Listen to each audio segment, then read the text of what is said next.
예, 그럼 계속해서 31번부터 보겠습니다. 31번. 갑은 자신의 X 건물을 을 소유의 Y 토지와 서로 교환하기로 합의하면서 가액 차이로 발생한 보충금의 지급에 가름하여 Y 토지에 설정된 저당권의 피담보 채무를 이행 인수하기로 약정하였다. 가액 차이가 발생하면 일반적으로 보충금 따로 지급해야 되는데 때마침 Y 토지에 설정된 저당권 피담보 채무를 인수하면 금액이 얼추 맞았나봐요. 갑한텐 건물이 있었고 을한테는 이렇게 토지가 있었는데 서로 교환하기로 했다. 갑 건물 이렇게 해봤더니 한 7천만원 이렇게 됐었고 을 토지 1억 이렇게 차이가 발생했는데 때마침 을 토지에 3천만원 상당의 3천만원의 저당권이 설정돼 있으면 그거 내가 인수할게, 그리고 이거 서로 교환하자, 충분히 이럴 수 있겠어요. 1번.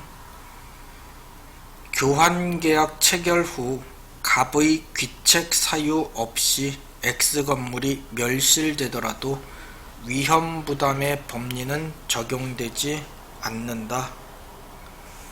27에 보면 계약 체결 후 이행 전에 X건물이 지진으로 붕괴된 경우 귀책 사유 없이 멸실된 대표적인 케이스겠네요. 지진으로 붕괴되었다. 누가 책임있는 그런 상황이 아니죠. 갑은 을에게 Y 토지의 인도를 청구하지 못한다. 채무자가 위험을 부담한다. 그런 내용이네요. 위험부담 법리 적용되지 않는다. 그러면 잘못된 거고, 위험부담의 법리 당연히 적용되겠어요. 2번. 갑이 보충금을 제외한 X건물의 소유권을 을에게 이전하면 특별한 사정이 없는 한 계약상 의무를 한 것이 된다. 출제된 적은 없는 지문인데 당연히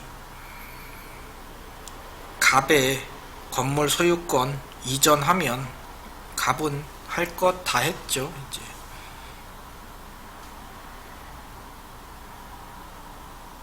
이 3천만원 저당권 인수해서 이 저당권 앞으로 잘 갚으면 되는, 이건 이제 미래에 있을 일이고 지금은 할만한 역할 다 했다고 봐도 되겠어요. 계약상 의무를 다 했으니 을 토지 이제 너 나한테 얼른 줘야지 라고 충분히 요구할 수 있겠어요.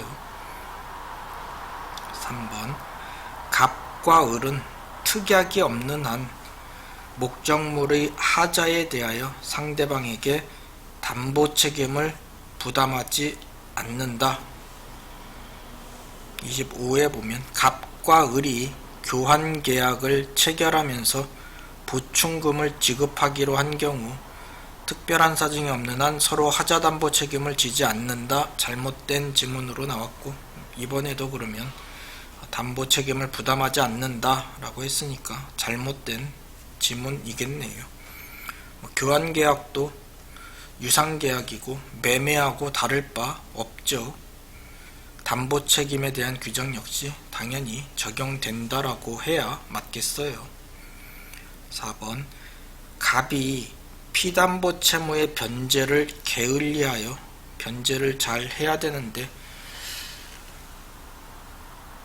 변제를 게을리하여 저당권이 실행될 염려가 있어 을이 급한 나머지 그 피담보 채무를 변제하였다면 을은 교환계약을 해제할 수 있겠어요.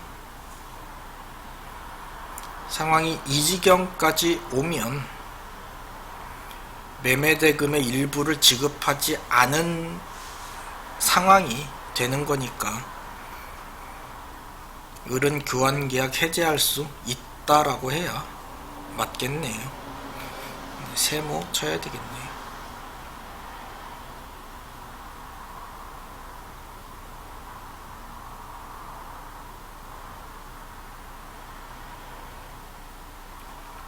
(5번) 을이 시가보다 조금 높게 그러니까 별거 아니겠네요. Y토지의 가액을 고지해서 갑이 보충금을 지급하기로 약정했다면 갑은 을에게 불법행위에 기한 손해배상 청구가 가능하다. 조금 높게 했는데 손해배상 청구하는 건 좀 무리일 것 같아요. 24회 때 보면 을이 시가보다 높은 가액을 Y 임야의 시가로 고지한 때에도 특별한 사정이 없으면 갑은 사기를 이유로 교환계약을 취소하지 못한다. 원래 이 바닥이 이러려니 해야 될 것 같아요.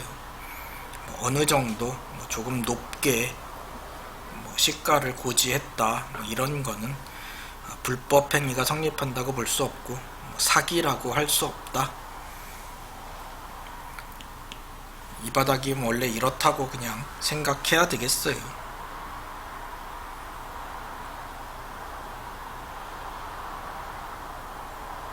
답은 2번, 4번 중에 하나 선택을 해야 되겠네요.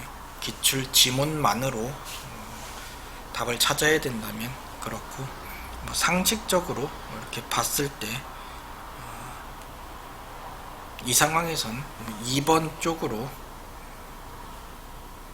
좀 손이 가지 않을까 이렇게 생각은 됩니다.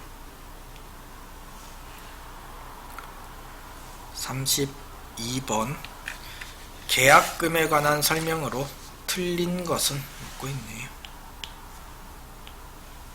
1번 계약금 포기에 의한 계약 해제의 경우 상대방은 채무 불이행을 이유로 손해배상을 청구할 수 없다. 20회 보면 계약금 포기에 의한 계약 해제의 경우 상대방은 채무 불이행을 이유로 손해배상을 청구할 수 있다. 잘못된 지문으로 나왔네요. 없다라고 하는 게 맞겠어요. 매도인이 계약금의 배액을 상환하고 계약을 해지한 경우 이번엔 매도인이 계약을 해지하려면 계약금의 배액을 상환해야 되겠죠. 매수인은 매도인에게 손해배상을 청구할 수 있다? 없다라고 해야 맞는 지문이었겠네요. 27회 을의 해약금에 기한 해제권 행사로 인하여 발생한 손해에 대하여 갑은 그 배상을 청구할 수 있다. 틀린 지문으로 나왔네요. 해약금에 의한 해제는 채무 불이행을 원인으로 하는 것이 아니고 해약금 계약에 의해 발생하는 것이므로 손해배상 문제는 발생하지 않는다라는 부분에 대해서 지속적으로 문제가 출제되고 있고, 따라서 1번 지문 같은 경우도 손해배상 청구할 수 없다 하면 맞는 지문 되겠네요. 2번 계약금 계약은 계약에 부수하여 행해지는 종된 계약이다. 20회 보면 계약금 계약은 매매 기타의 주된 계약에 부수하여 행해지는 종된 계약이다. 맞는 지문으로 나왔고, 27회 계약금 계약은 매매 계약의 종된 계약이다. 맞는 지문으로 나왔네요.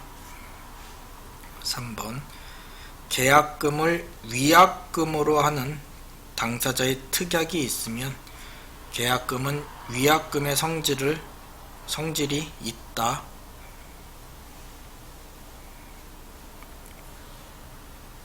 19회 매매 계약금을 위약금으로 하는 특약이 없으면 채무 불이행을 이유로 계약이 해제되더라도 실제 손해만을 배상받을 수 있다. 특약이 없으면 이 계약금을 위약금으로 할 수는 없다. 없다라는 내용이고, 27회 갑과 을 사이에 계약금을 위약금으로 하는 특약 가능하다 맞는 지문으로 나왔습니다. 특약이 있으면 계약금은 위약금으로 볼 수 있다라는 내용 맞는 지문 되겠네요. 4번 계약금을 포기하고 행사할 수 있는 해제권은 당사자의 합의로 배제할 수 있다. 22회 계약금의 포기나 배액 상환에 의한 해제권 행사를 배제하는 당사자의 약정은 무효이다. 잘못된 지문으로 나왔네요.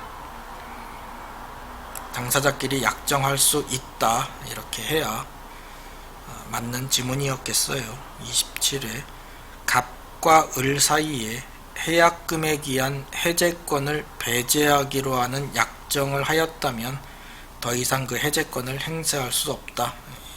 해제권 배제하는 약정 할 수 있다 라고 하는 게 맞는 표현이겠네요. 5번 매매계약 시 계약금의 일부만을 먼저 지급하고 잔액은 나중에 지급하기로 한 경우 매도인은 실제 받은 일부 금액에 배액을 상환하고 실제 받은 금액에 배액을 상환하고 매매계약을 해제할 수 있다라고 되어 있네요.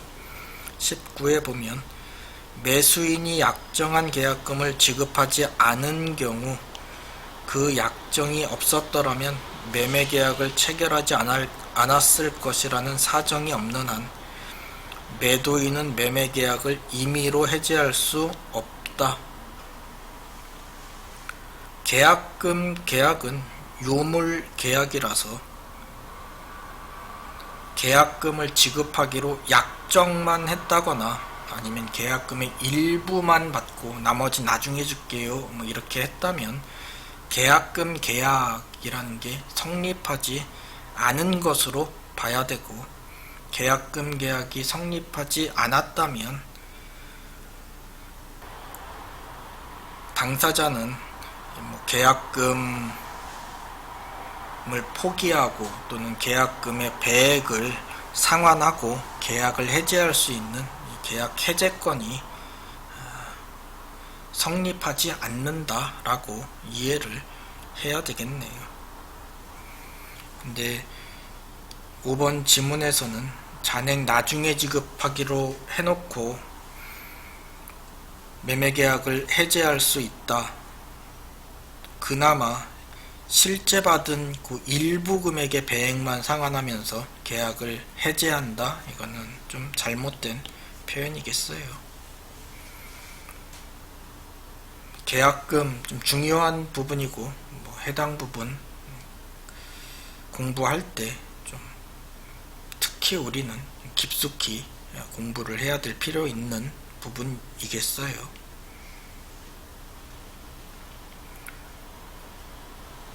계약금 이 부분에 대해서 실무에서도 좀 문제가 많이 발생하죠. 그 다음에 저런 경우 계약금 제대로 안 걸고 일부만 걸어놓고 나중에 줄게요 그러고 나중에 또 다른 소리 하죠. 마음이 변해서. 그런 경우 우리가 좀 정확하게 알고 있어야 그런 문제가 발생했을 때 잘 해결할 수 있겠어요. 33번 이행지체로 인한 계약의 해제에 관한 설명으로 틀린 것. 1번 이행의 최고는 반드시 미리 일정 기간을 명시하여 최고하여야 하는 것은 아니다. 직접 출제된 적은 없네요. 일정 기간을 반드시 명시해서 최고하여야 하는 것은 아니고 최고한 때로부터 독촉한 때로부터 상당한 기간이 경과하면 해제권이 발생한다. 이렇게 이해하면 되겠네요. 2번 계약의 해제는 손해배상의 청구에 영향을 미치지 않는다.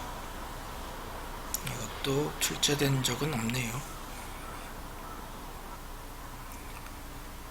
계약의 해제는 손해배상의 청구에 영향을 미치지 않는다. 법 조문에 이렇게 나와 있는 부분이네요. 3번. 당사자 일방이 정기 행위를 일정한 시기에 이행하지 않으면 상대방은 이행의 최고 없이 계약을 해제할 수 있다. 정기행위 그러면 결혼식장에 화환 보내주세요. 몇 시까지, 몇 월 며칠 몇 시까지 보내주세요 라고 했는데 결혼식 다 끝났는데 아직 이행이 되지 않았다 라고 하면 최고 없이 그때 가서 결혼식 다 끝났는데 그때 가서 독촉할 필요 없죠. 이런 경우는 최고 없이 계약 해제할 수 있다라는 부분, 자주 나오는 그런 문제죠. 최고 없이 계약을 해제할 수는 있지만 해제 의사표시는 해야 된다. 이 부분까지 같이 기억하고 있어야 될 부분이겠어요. 26회. 성질상 일정한 기간 내에 이행하지 않으면 그 목적을 달성할 수 없는 계약에서 당사자 일방이 그 시기에 이행하지 않으면 해제의 의사표시가 없더라도 해제의 효과가 발생한다. 해제의 의사표시는 해야 되고 최고하지 않고 계약을 해제할 수 있다라고 해야 맞는 표현이 되겠네요. 19회. 꽃가게 주인의 과실로 결혼식 시작 전에 배달해 주기로 한 화환이 결혼식이 끝날 때까지 배달되지 못했다면 특약이 없는 한 그 매매 계약은 자동으로 해제된다. 자동으로 해제되는 건 아니고 해제의 의사표시는 해야 된다라는 부분 같이 기억해야 되겠어요. 하지만 최고 없이 그 계약을 해제할 수 있다라는 표현은 맞는 표현 되겠어요. 4번. 당사자의 쌍방이 수인인 경우 계약의 해제는 그 1인에 대하여 하더라도 효력이 있다. 당사자가 수인인데 그 중에 1인한테 해제한다고 해서 모두 그렇게 그 내용을 인지하지도 못했는데 그 효력이 발생한다 그러면 좀 이상해 보이네요. 26회. 계약의 상대방이 여럿인 경우 해제권자는 그 전원에 대하여 해제권을 행사해야 한다. 맞는 지문으로 나왔고. 20회. 당사자가 수인인 경우에 해제는 그 전원으로부터 또는 그 전원에 대하여 해야 한다. 1인에 대해서 하면 안 된다라는 이것도 맞는 지문. 1인에 대해서 하면 효력이 없다라는 거죠. 전원에 대해서 해야 된다. 답은 쉽게 보이긴 하네요. 5번. 쌍무계약에서 당사자의 일방이 이행을 제공하더라도 상대방이 채무를 이행할 수 없음이 명백한지의 여부는 계약 해제 시를 기준으로 판단하여야 한다. 이것도 나온 적은 없으니까 세모 쳐야 되겠네요. 원칙적으로 동시 이행 관계에 있는 쌍무계약에 있어서 상대방을 이행지체에 빠지게 하려면 자기는 채무 이행을 제공해야 하죠. 자기 채무는 이행을 제공을 해야 상대방이 이행지체에 빠지고 그래야 계약을 해제할 수 있으니까. 그런데 상대방이 미리 이행을 하지 아니할 의사를 표시하거나 내가 이행을 제공해도 상대방은 그 채무를 이행하지 아니할 것이 객관적으로 명백한 경우 굳이 이행 제공하는 절차 불필요하게 거칠 필요 없다. 이행을 제공하지 아니해도 상대방은 이행지체 책임을 지고 계약을 해제할 수 있다라는 그런 내용이겠어요. 네, 여기에서 당사자 일방이 이행을 제공하더라도 상대방이 채무를 이행할 수 없음이 명백한지 여부는 계약 해제 시 계약 해제 의사표시를 한 시점을 기준으로 판단하면 된다고 이렇게 판례에 나와 있답니다. 세모가 3개나 되네요. 그래도 답이 좀 명확하게 보이니까 최소한 답을 찾는 데는 어려움은 없겠어요. 34번 매매의 일방예약에 관한 설명으로 옳은 것은 매매의 일방예약은 물권계약이다. 26회 예약은 채권계약이다. 물권계약이라고 하면 좀 문제가 있겠어요. 2번 매매의 일방예약은 상대방이 매매를 완결할 의사를 표시하는 때에 매매의 효력이 생긴다. 24회 매매의 일방예약은 상대방이 매매를 완결할 의사를 표시하는 때에 매매의 효력이 생긴다. 동일한 지문이네요. 3번 예약 완결권을 행사기간 내에 행사하였는지에 관해 당사자의 주장이 없다면 법원은 이를 고려할 수 없다. 21회 매매 예약 완결권의 제척기간이 도과하였는지의 여부는 법원의 직권조사사항이다. 맞는 지문으로 나왔네요. 법원은 이를 고려할 수 없다. 그러면 안되고 법원의 직권조사사항 법원이 고려할 수 있다라고 해야 맞는 표현이겠네요. 매매 예약이 성립한 이후 상대방의 예약 완결권 행사 전에 목적물이 전부 멸실되어 이행 불능이 된 경우에도 예약 완결권을 행사할 수 있다. 세모는 세모지만 목적물이 전부 멸실되었는데 예약 완결권을 행사해서 매매를 진행한다라는 건 말이 안 되는 그런 내용이겠어요. 5번 예약 완결권은 당사자 사이에 그 행사 기간을 약정하지 않은 경우 그 예약이 성립한 날로부터 5년 내에 이를 행사하여야 한다. 26회 기출 보면 당사자 사이에 행사 기간을 정하지 않은 매매의 예약 완결권은 그 예약이 성립한 때로부터 10년 내에 행사해야 한다. 옳은 지문으로 나왔네요. 5년 그러면 안되고 10년 이렇게 해야 맞는 표현이 되겠네요. 맞는 답은 2번 찾을 수 있겠습니다.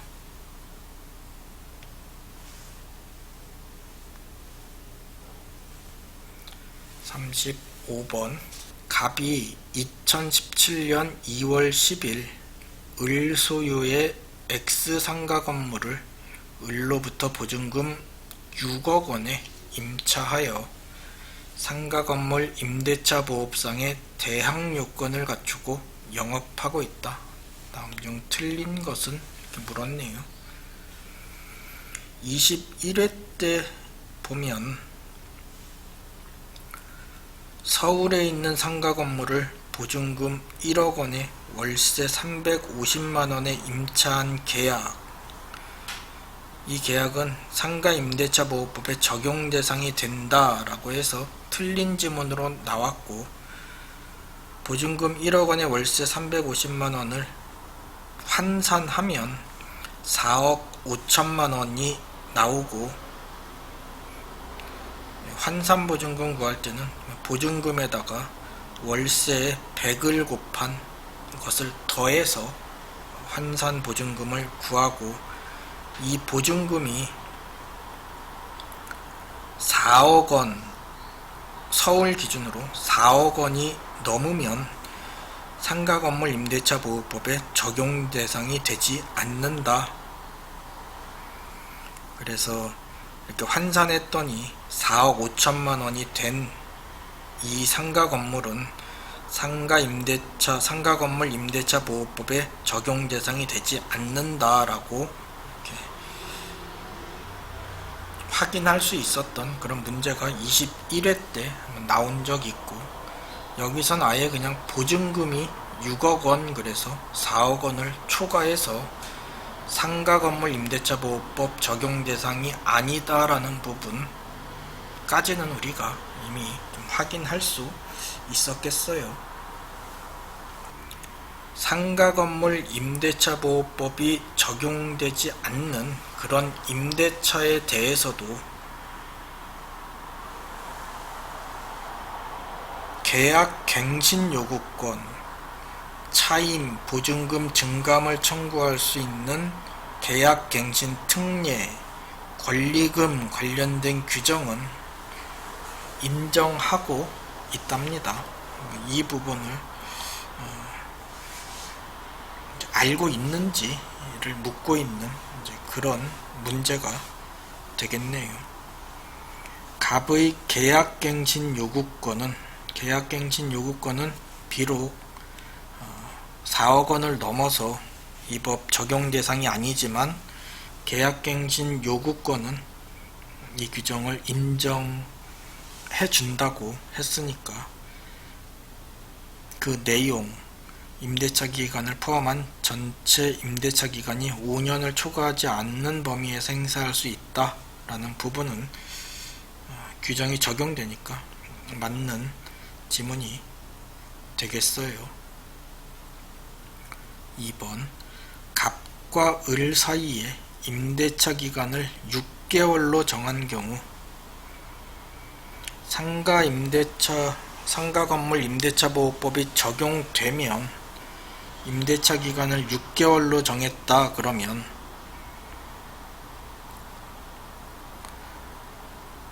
1년 미만으로 정하면 그 임대차 기간을 1년으로 본다. 하지만 임차인은 갑의 경우는 6개월을 또 주장할 수 있다. 6개월의 유효함을 주장할 수 있다. 하지만 을은, 임대인은 6개월이라고 정하면 6개월의 기간을 주장할 수 없다. 이렇게 정리될 수 있는데, 이 케이스 같은 경우는 상가건물 임대차 보호법 적용이 되지 않는 케이스라서, 이 경우에는 임대인 을도 임대차 기간 6개월로 정한 이 기간의 유효함을 주장할 수 있다 하면 맞는 내용이 되겠어요. 보증금이 6억 원이라서 이 지문이 맞는 거고, 만약에 상가건물 임대차 보호법 적용 대상이 되었다 그러면 틀린 지문이 되겠죠. 3번, 갑의 계약갱신 요구권에 따라 갱신되는 임대차는 전 임대차와 동일한 조건으로 다시 계약된 것으로 본다. 계약갱신 요구권은 6억 원인 경우에도 적용이 된다고 했으니까 이것도 맞는 표현 되겠네요. 4번, 임대차 종료 후 보증금이 반환되지 않은 경우 갑은 X건물의 소재지 관할법원에 임차권 등기명령을 신청할 수 없다.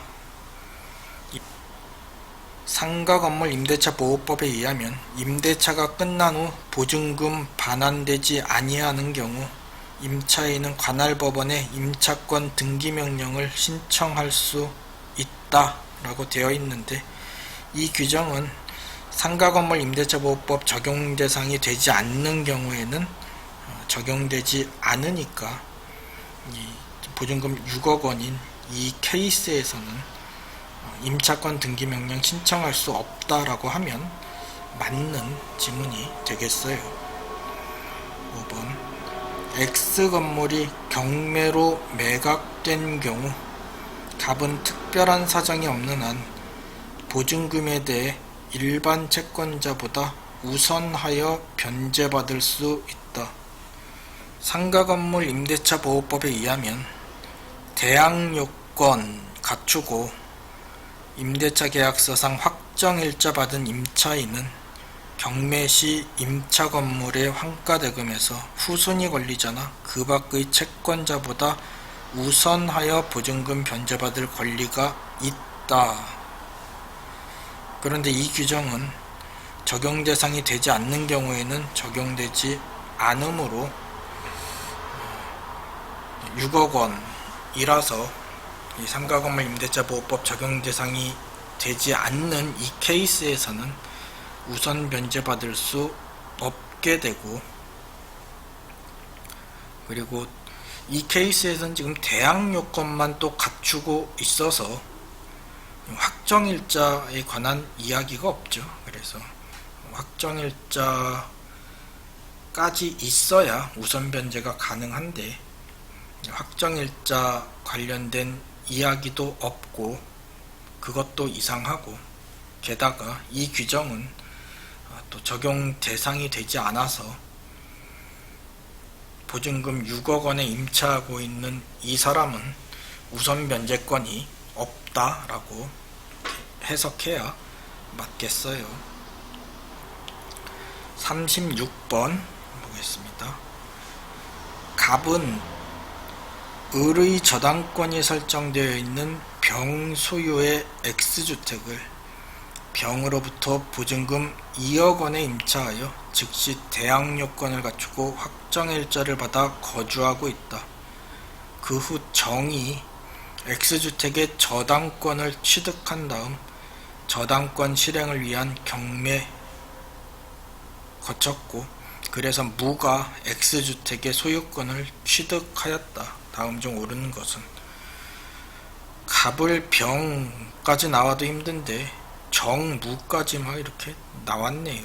이런 경우는 좀 빨리 지문에서 갑이 어쩌고 을이 어쩌고 막 이렇게 나오니까 이 관계를 빨리 이렇게 좀 그림으로 그려서 파악을 해 놔야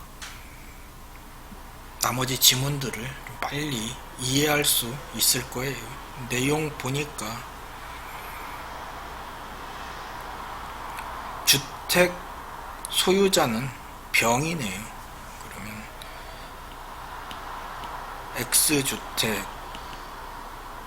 소유자는 병이고, 병이 이 소유자구나 라는 거 확인해야 되고, 이 병소유 주택에 을의 저당권이 이미 설정되어 있네요. 갑이 지금 들어가기 전에 을 명의의 저당권 있고, 그 밑에 갑의 임차권이 그 밑에 이렇게 있네요. 갑은 지금 이 주택에 저당권이 설정되어 있는데 들어간 거네요. 아주 위험한 행동을 했어요.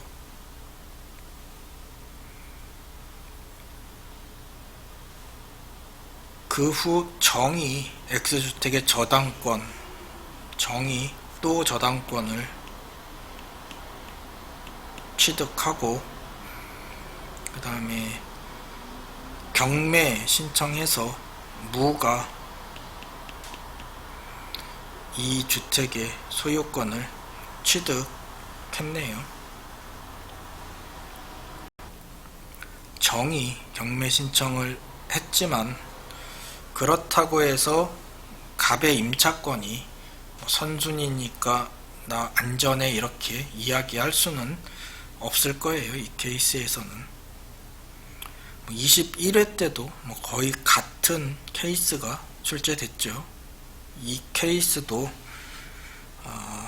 분석을 해보면 임차권이 이렇게 중간에 찡겨 있을 거예요. 찡겨 있는 상황에서 후순위 저당권자가 경매 신청을 했다고 해도 가장 앞서 있는 저당권, 임차권에 앞서서 저당권이 있다면 이 임차권은 보호받지 못한다. 이 부분 중요한 내용이죠. 꼭 시험에 나와서 중요한 거라기보다는 우리가 살면서 이런 경우 당하지 않게 하기 위해서라도 반드시 알고 있어야 되는 그런 내용이겠어요. 정의 저당권 실행 위해서 경매 신청했다 라고 하면 1번 의뢰 저당권은 소멸한다. 의뢰 저당권도 같이 소멸합니다. 무가 임대인 병의 지위를 승계한다. 이 낙찰받은 무는 병의 임대인 지위 승계한다는 말은 이 임차권이 살아있는 상태로 무가 승계한다라는 이야기인데, 안타깝게도 이 갑은, 찡겨있는 갑은 보호받지 못합니다. 갑이 적법한 배당 요구를 하면 을보다 보증금 2억 원에 대해 우선 변제를 받는다. 갑이 을보다 뒤에 있는데 을보다 우선 변제를 받는다라는 건 말이 안 되겠어요. 갑은 무로부터 보증금을 전부 받을 때까지 임대차 관계의 존속을 주장할 수 있다. 그랬으면 좋겠는데 안타깝게도 존속 주장할 수 없어요. 저당권 있는데 들어가면 안 돼요. 그래서 정이 갑보다 매각대금으로부터 우선 변제를 받는다. 갑이 대항 요건 갖추고 확정일자까지 받았으니까 최소한 정은 갑보다 우선 변제 받지는 않죠. 갑이 그나마 정보다는 우선해서 변제를 받기는 하는데 대부분 자기 보증금 다 못 건질 거예요. 을 저당권 먼저 변제해주고 남는 거 받아야 되는데 보나마나 모자랄 거예요. 잘못된 내용. 저당권 관련된 사례 문제, 이렇게 문제에도 출제되고 우리가 남은 삶을 좀 편안하게 살기 위해서는 이런 일 당하면 안 되니까 잘 알아둬야 될 그런 부분이겠어요.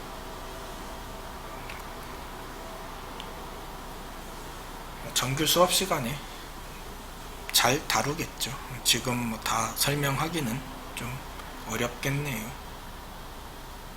37번 갑은 조세포탈 강제집행의 면탈 또는 법령상 제한의 회피를 목적으로 하지 않고 이렇게 나쁜 목적 아니고 순수한 목적으로 배우자 을과의 명의신탁 약정에 따라 자신의 엑스토지를 을 명의로 소유권 이전 등기를 맞춰 주었다. 다음 설명 중 틀린 것은 배우자와의 명의 신탁하고 종중의 경우에는 부동산 실명법에 의하지 않게 적용 대상이 되지 않게 이렇게 좀 특례 규정을 두고 있어서 지금 이렇게 선한 목적으로 배우자한테 명의신탁했다라고 하면 사실은 부동산 실명법 적용받는 게 아니고 종전판례에 의해서 처리를 해야 되는 그런 내용이 되겠어요. 이제 부동산 실명법 그러면 우리가 전부 좀 5개 케이스를 나눠 갖고 이 5개의 케이스 중에 어느 부분에 해당되는지 이제 빨리 문제를 파악해서 권리관계 확인해야 되는데, 지금 이 경우는 종전판례에 의하는 첫 번째 케이스라고 보면 될 것 같고, 종전판례에 의하면 갑을 신탁자, 수탁자 이렇게 되어 있을 때 이 약정, 갑과 을 사이에 명의신탁 약정 유효하고 을로 넘어간 등기도 유효하다, 이렇게 정리하면 될 것 같고, 그러니까 부동산 실명법이 나오기 전에 상황이 이런 상황이었죠. 하지만 진정한 권리자는 갑이죠. 갑한테는 하트를 이렇게 그려줄 필요가 있겠어요. 진정한 권리자 갑이다. 지금 선한 목적으로 배우자한테 명의신탁한 거는 부동산 실명법 적용받지 않으니까 이 종전 판례에 따르면 되겠어요. 참고로 부동산 실명법에 적용을 받는 그런 상황이 되면 갑, 신탁자, 을, 수탁자 이렇게 명의신탁 약정했을 때 이 약정도 무효가 되고 을로 넘어간 이 등기도 무효가 되고 진정한 권리자는 갑인 건 동일하겠죠. 이렇게 해놓고 이제 관계를 이제 따져 봐야 되겠죠. 이거 말고도 이제 3개의 케이스가 더 있으니까 수업 시간에 이제 그 부분에 대해서 하나하나 한 케이스 한 케이스 이제 이해하고 있으면 풀어낼 수 있을 것 같아요. 지금은 어쨌든 종전 판례에 의해서 문제를 풀면 되겠어요. 을은 갑에 대해 X토지의 소유권을 주장할 수 없다. 그렇죠? 수탁자가 갑한테 자기한테 등기 있다고 자기 거라고 주장할 수 없어요. 진정한 소유자 하트 있는 거는 갑이에요. 갑이 X토지를 병에게 매도한 경우 이를 타인의 권리매매라고 할 수 없다. 그렇죠? 비록 등기는 을한테 가 있지만 하트는 갑한테 있어요. 진정한 소유자는 갑이고,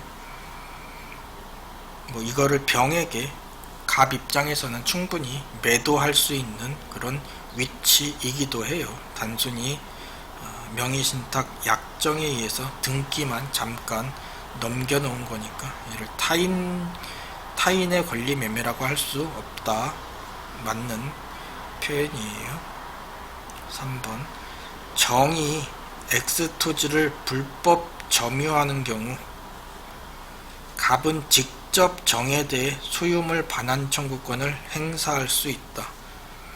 명의신탁 약정에 의해서 등기가 지금 을한테 가 있어서 진정한 소유자는 갑이겠지만 대외적으로는 을이 소유자로 이렇게 보여지고 있기 때문에 종전 판례에 의한 경우에도 갑이 직접 소유물 반환 청구권 청구할 수 없고 행사할 수 없고, 을을 대위해서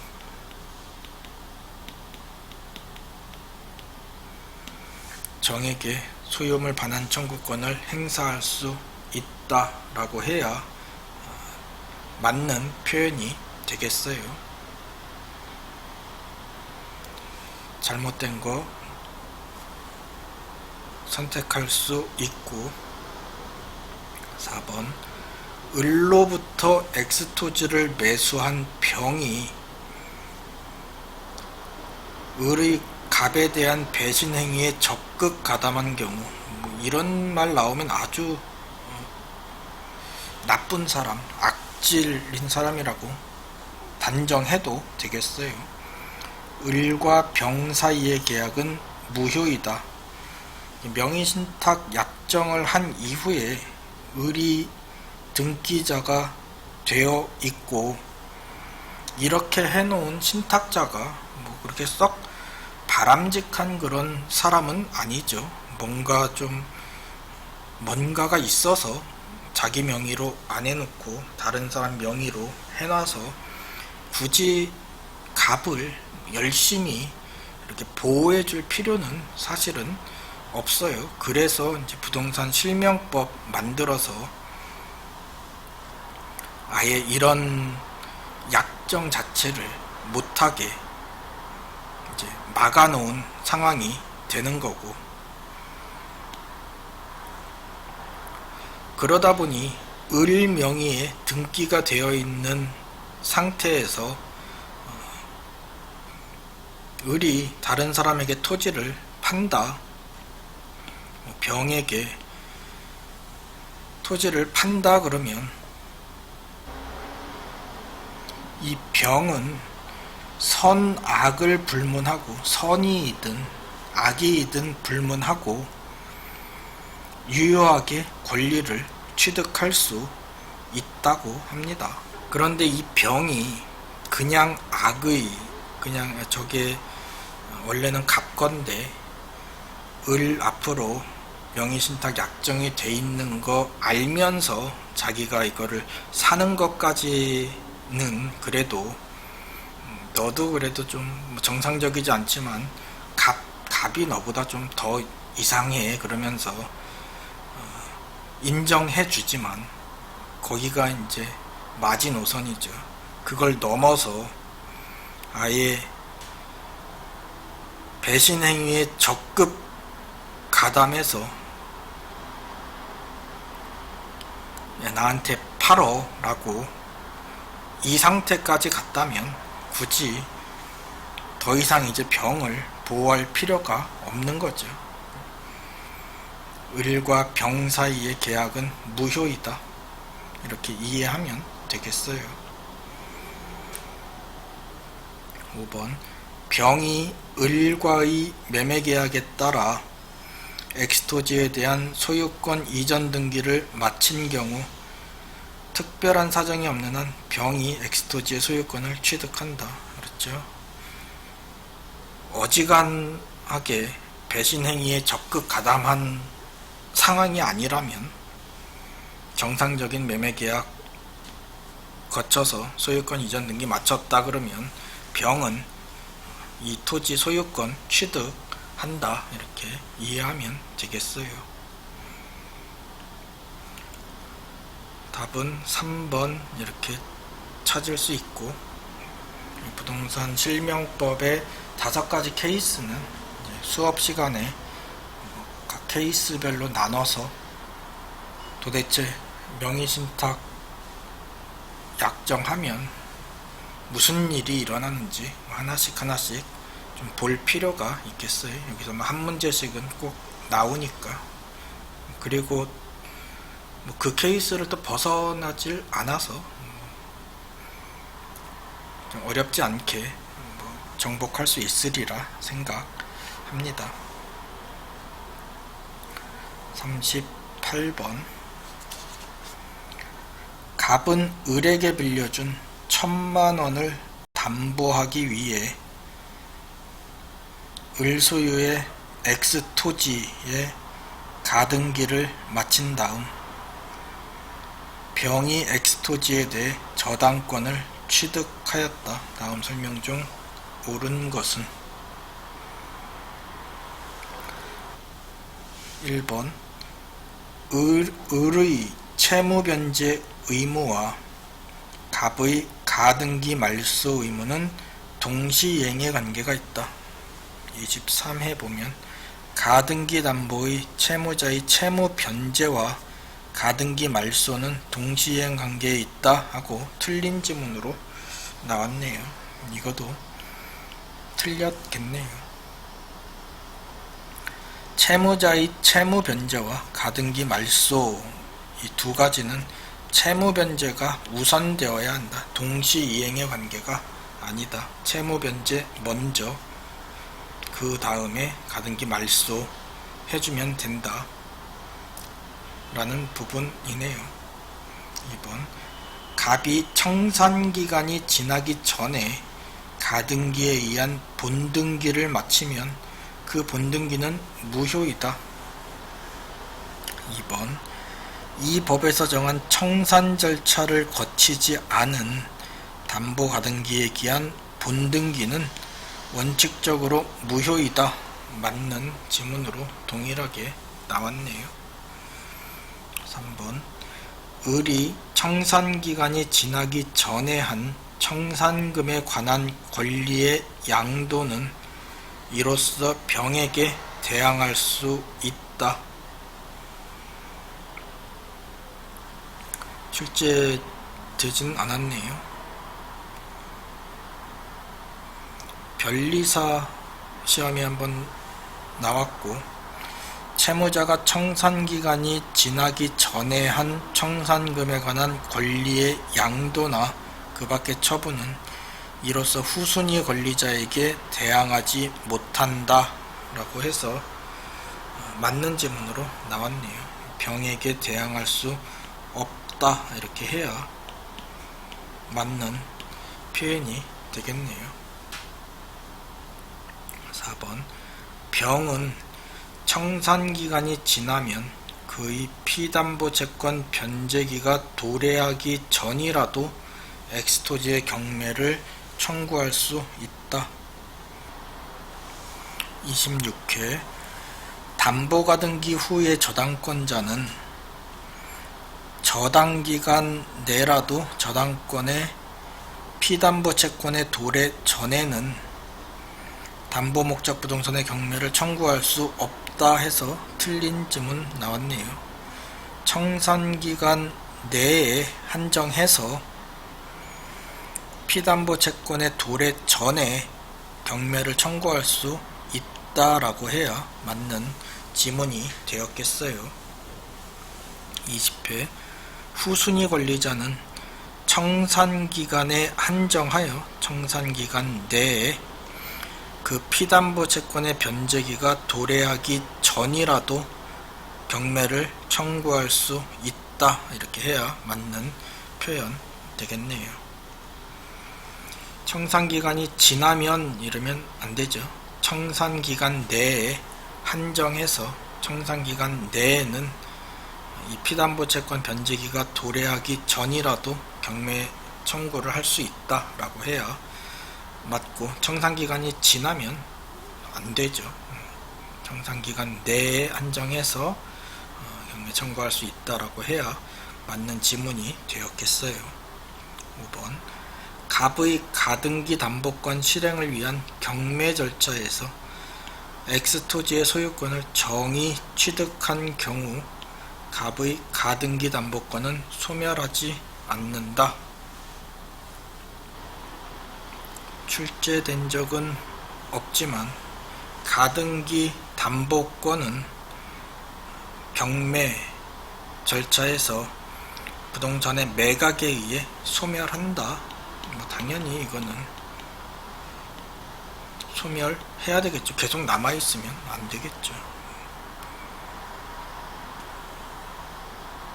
답은 2번 이렇게 찾을 수 있겠습니다.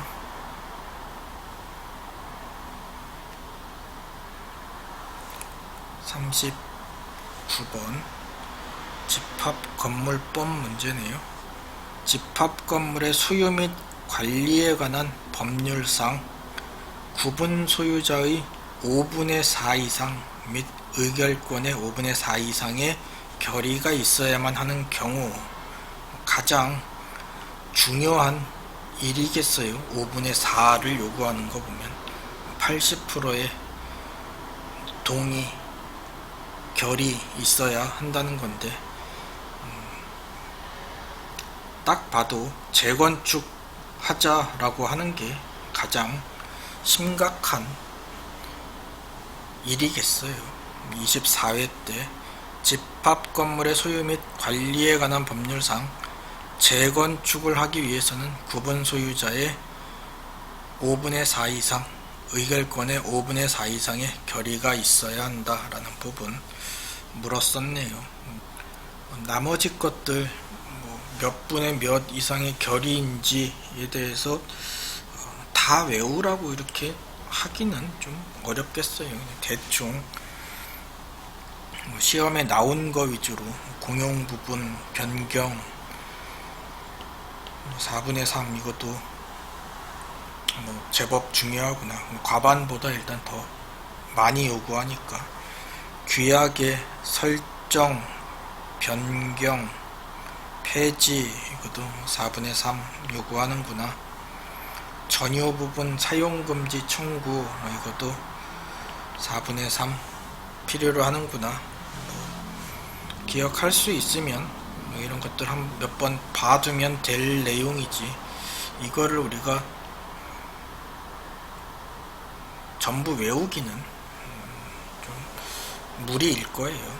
저야 그냥 외우세요 이래버리면 그만이지만, 공부하시는 분들이 그 한마디에 이거를 막 외워야 된다고 생각하면 차마 그런 말씀은 못 드리겠네요. 40번 선순위 담보권 등이 없는 주택에 대해 대항 요건과 확정 일자를 갖춘 임대차에 관한 설명으로 틀린 것은, 선순위 담보권 없고 대항 요건 확정 일자 갖췄다 그러면 일단 좀 안심해도 되겠네요. 1번 임차권은 상속인에게 상속될 수 있다. 딱 봐도 맞을 것 같아요. 22회 주택 임차권은 상속인에게 상속될 수 없다. 그래서 틀린 지문으로 나왔네요. 이것도 상속될 수 있는 중요한 재산 중에 하나죠. 2번 임차인의 우선 변제권은 대지의 환가 대금에도 미친다.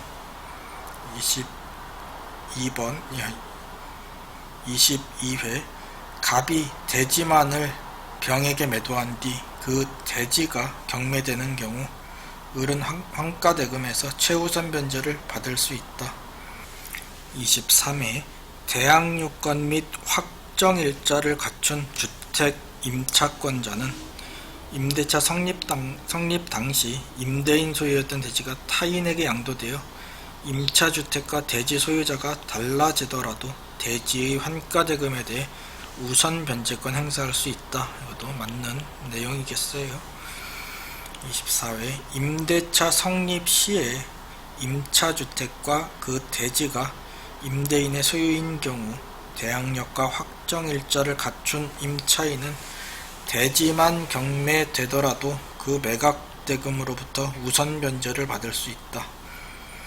26회 주택 임차인의 우선 변제권은 대지의 환가대금에는 미치지 않는다. 잘못된 내용으로 나왔네요.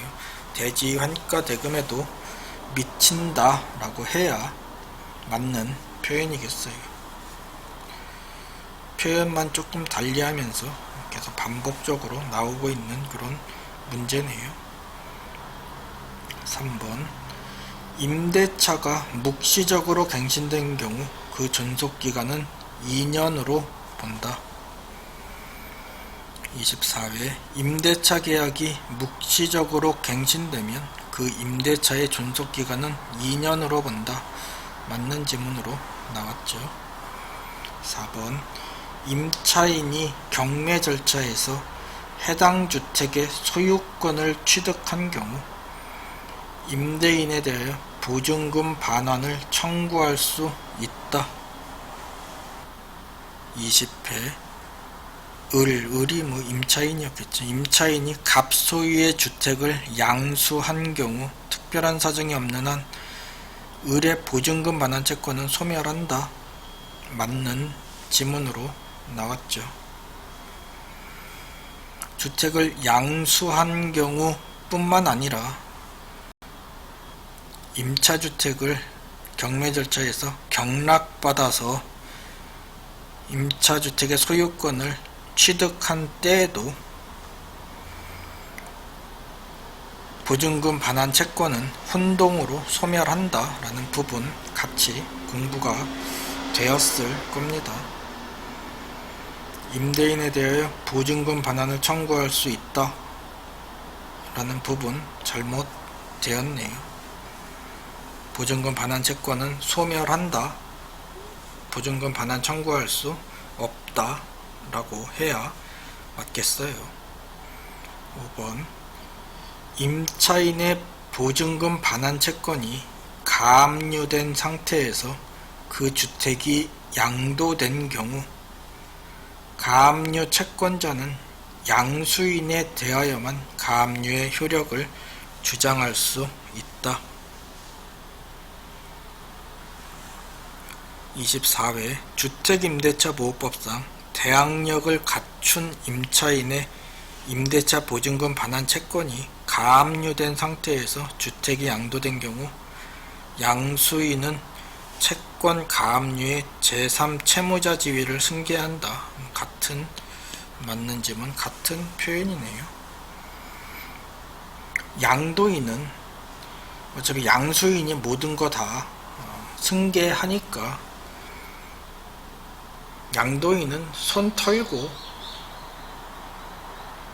가면 되죠. 이미 다 보증금 까고 팔았고 양수인한테.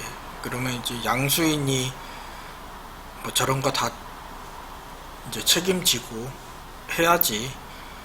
손 털고 나간 양도인한테 막 계속 찾아와서 옛날 그거 기억나니 그러면서 하면 안 되겠어요. 양수인한테 가서 해결하세요 이렇게 얘기해야 되겠어요. 양수인에 대하여는 가압류 효력을 주장할 수 있다. 맞는 표현 되겠어요. 네. 여기까지 해서 기출 문제 지문 하나하나 이렇게 우리가 받고 하나하나 공부하지는 않았어요. 하나하나 그냥 보기만 했어요. 보면서 과거 기출 지문들이 어떻게 변형되어 갖고 기출 문제로 구성이 되는지, 그 다음에 좀 생소한 지문이 나와서 우리가 세모를 칠 수밖에 없지만 그 세모는 우리가 답을 골라내는데 별로 이렇게 영향을 미치지 않는 그런 지문들이 대부분이라는 것도 아마 확인하셨을 거예요. 우리가 5개의 지문을 전부 다 OX 표시해서 답을 고르지 않더라도 정확하게 우리가 알고 있는 몇 개의 지문만으로 답을 골라낼 수 있고, 나머지 세모들은 그냥 마음 편하게 생각을 하고,